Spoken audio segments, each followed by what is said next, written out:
From Ellisville, Mississippi. Ladies and gentlemen, here is the challenger, Ken Craven.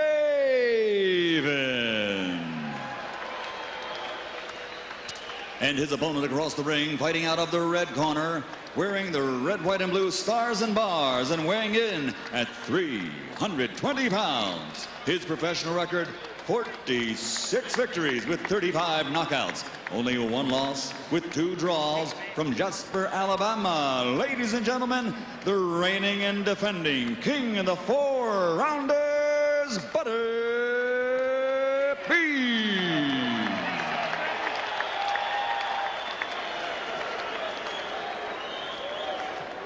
Do we have any questions? All right, it's a 4-round fight. Obey my commands. Defend yourself at all times. Touch gloves. Let's go to work. The guy told us that he took this fight for $3,500 so he could tell his grandchildren he was on the undercard of a great historic bout. Let's see if he can do anything here to tell them more than that. About the price of a ticket here, huh? Are you okay, Art? Really All nice, right, ring the bell. engaging Start the guy, fight. Ken Craven. Had that official laminated pass around his neck yesterday that said, "Participant, De La Hoya, Trinidad." He said, "I'm going to frame that." Keeps his left hand low, hides it from Butterbean. That could be a problem for Butterbean, being jabbed constant. Well, Craven said, "I know what I have to do. I've got to move and stick my jab. I've got to stay involved in lateral movement. I've got to keep Butterbean from being able to come at me straight on." Butterbean would like for him to put his jab down and think, hey, you've done good, now throw a right hand, and he'll beat him to the punch every time. The one man who beat Butterbean rather easily in New York, boxed and jabbed him to death. Won an easy decision. One thing you don't want to do is get into a slugging match with Butterbean. Craven with a little hunt and peck here in the first round. Butterbean looking for an opportunity, but not yet able to get his feet set. Hard right hand by Craven as Butterbean leans in. One hand behind the head. The thing about throwing a left jab, 3 minutes, that's not easy.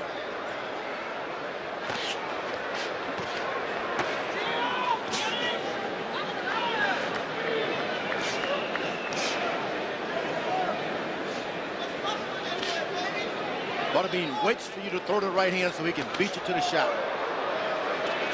The problem for Craven will come when Butterbean lands. Craven's already been knocked out 5 times in his professional career, and he's never fought anybody who outweighed him by 110 pounds.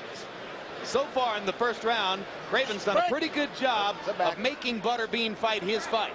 Butterbean is against the rope constantly. His mouth is already open, Jim. You didn't have much time to train for this. Yep. Could tire quickly. Yep, and as he slows down, Butterbean presses in. Don't be grabbing now. Obviously, the Nevada State Athletic Commission wants to take no chances assigning their biggest referee to handle Butterbean, so Jay Nady again gets the call. This is Craven's avocation. His vocation is an insurance salesman.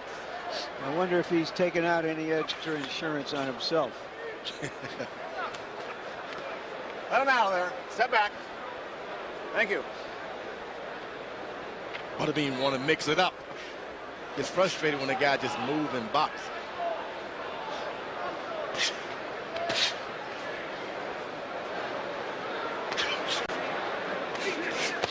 Whoa, a good right hand. Hard right hand, and Butterbean goads Craven with a nod and a smile, and oh, that hard right hand to the body by Butterbean had to hurt.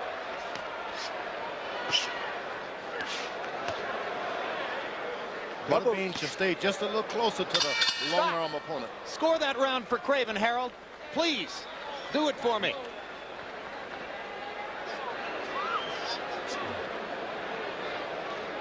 Well, we told you that Butterbean earlier this year fought a known commodity, Peter McNeely, the man who fought Mike Tyson in 1995 when Tyson first came out of his long stint in prison. Tyson knocked McNeely out in 1 round.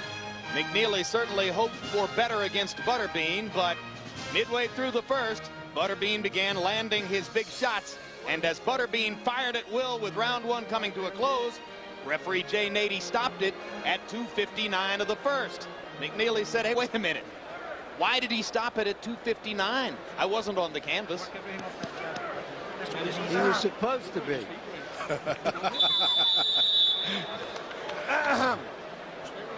Butterbean standing between rounds, George. Taking a page out of your book. Yep. No stool. Not easy to get off those stools at 320 I pounds. started to say you put that much weight down, it's pretty hard to get it up. You know, a lot of people say that Bob Arum's crowning achievement in marketing a fighter is Oscar De La Hoya, which is hard to argue against.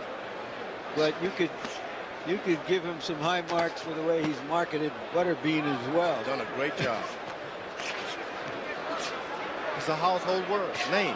On the back of the head. Everybody knows who he is. Round 2 becomes much more of a toe-to-toe slugfest as Ken Craven, as Larry pointed out, didn't have a lot of time to train for the fight. Spent the last 12 days eating ice cream to try to get heavier. So it's no big surprise that he is much more stationary now and more of a target for Butterbean's big shots. And here comes the inevitable. Craven landing a couple of counters. Not behind the ribs. Butterbean pounding his rib cage. Nady says not behind the ribs. Oh, he goes to the side with a good left hook, Butterbean does. His technique is really improving on that left hook to the body. And now as Craven protects the rib cage, Butterbean begins to land upstairs. Good uppercut by Craven. He's got some professional skills, but he's just standing there. That should produce more of this. Oh, but you got to Craven wobbling as he tries to get away. Craven's legs weakening. Butterbean applying the damage. All right, you guys got to work. And back in Ellisville, Mississippi, Ken Craven's friends and family are saying, stop it. And Jay Nady does.